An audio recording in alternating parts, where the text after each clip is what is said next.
حملات مسعورة تلك التي تستهدف الأستاذ عبد الإله بن كيران، فنحن قمنا بانتقاده من نظرة نقدية بحتة، وبطبيعة الحال نقد بناء، ولم نقم بانتقاد شخصه. فهو بطبيعة الحال جاء في سياق خاص، وأعطيت له صلاحيات لم يكن غيره يحلم بها، ولكنه لم يغير الكثير. فوق طاقة الإنسان لا يلام، فهو بطبيعة الحال يشتغل في بيئة معقدة، ولا يمكنك أن تطالبه بالمستحيل. ولكن من يستهدفونه في أي خرجة يقدم عليها، فهو بطبيعة الحال رئيس حكومة سابق. وإذا لم تقدم ضمانات لعبد الإله بن كيران بإبداء رأيه دون أن يتم التضييق عليه بأي شكل، فكيف سيكون حال المواطن العادي؟ بطبيعة الحال اليوم من على رأس الحكومة المغربية هو عزيز أخنوش، ولكن من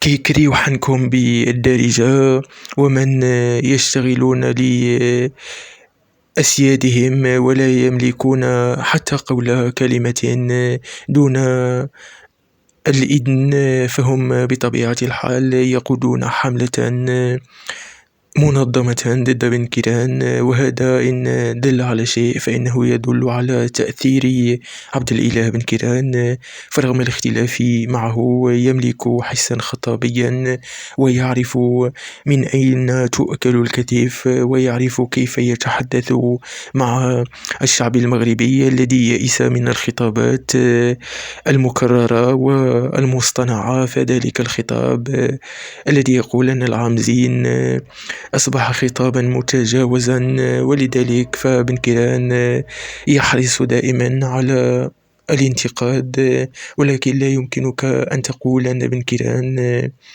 ضد النظام الملكي في المغرب، فهو ملكي حتى النخاع، وهو أكثر ملكية من غيره لأنه ينتقد، وبذلك يبرز ما كان من الخلل في المجتمع ويريد بالمغرب الخير.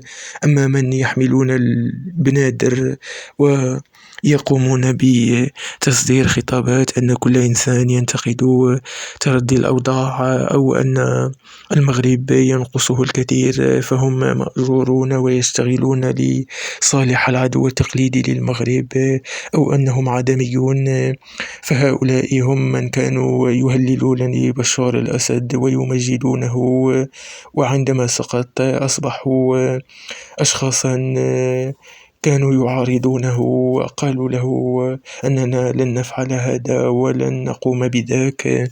والوطنيون من كانوا ينتقدون بشار انتقادا لاذعا أصبحوا اليوم يتحدثون عنه بنوع من عدم الانحياز وبنوع من المهادنة. بطبيعة الحال أنا لا أقوم هنا بعمل مثال، ولكنني أعطيك فكرة لتعرف خطورة البنادرية. فالبنادرية بطبيعة الحال يهمهم رصيدهم البنكي ووضعهم الاجتماعي، ولا يهتمون بالوطن، وعندما يضغط عليهم يهددون ويتوعدون الدولة بأنهم سينقلبون في خطابهم وسيغادرون إلى دول غربية. بطبيعة الحال من يتتبع الشأن السياسي المغربي يعرف على ماذا أتحدث.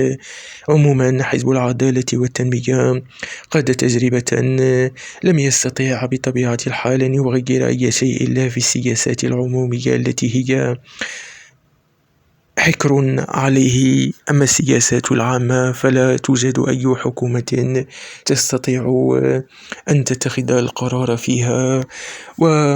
أصبحت السياسة في المغرب مشوهة، والأحزاب السياسية أقبرت، وبطبيعة الحال فإن القبضة الأمنية سيكون الرهان عليها خاسرا دائما، لأنك بطبيعة الحال لا يمكنك أن تسيطر سيطرة تامة على المجتمع. وحتى إذا استطعت أن تضبط جيلا معينا فسيصعد أجيال ربما لن تتمكن الدولة من تأطيرهم، وبالتالي ستكون الدولة في امتحانات حقيقية في المستقبل. أما بن كيران ومعاشه التقاعدي، ربما هو لا يستحق ذلك القدر من المال، ربما هو إنسان يستغل قضايا معينة ويتحدث بأيديولوجية معينة ليحافظ دائما على قاعدة تنتخب حزبه. ولذلك فرض على الدولة المغربية أن تقوم بالقاسم الانتخابي، لأنها تعرف أن الإسلاميين سيصعدون دائما في الصفوف الأولى، لأنهم يراهنون على البسطاء ويساعدونهم في مسائل بسيطة ولكنها تكون ذا قيمة لدى البسطاء.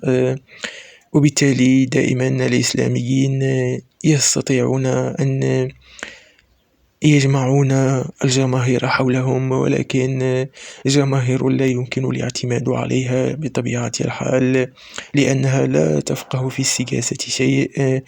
وابن كيران نصيحتي له، إن كنت أستطيع أن أعطي نصائح فإنني لا أدعي هذا الشرف، أن يتراجع وأن يستشعر الوضع السياسي والسياق السياسي في المغرب، وأن يحافظ على ما تبقى من شخصيته ومن وضعه الاجتماعي، ويحافظ كذلك على امتيازاته إذا كان ذكيا. أما عندما تجد حملة ممنهجة ضد شخص فدائما ستكون عاقبته ليست أحسن شيء. وبطبيعة الحال يستحيل أن يعود الإسلاميون إلا في وضع استثنائي للغاية، لأن الدولة عندما أقرت القاسم الانتخابي فهي بذلك أنهت فترة حزب العدالة والتنمية. وبطبيعة الحال بن كيران جلس في بيته قبل أن يسقط الحزب، وجاء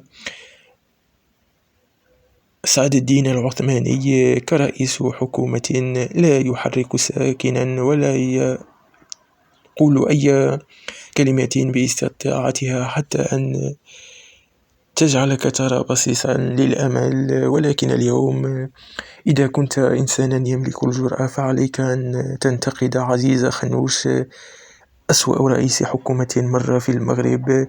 ولكن المأجورون من يتقاضون الأموال لا يستطيعون أن ينتقدوا عزيز أخنوش، لأنه إنسان يملك المال والنفوذ. أما بن كيران فلا يملك شيئا وأصبح حيط قصير.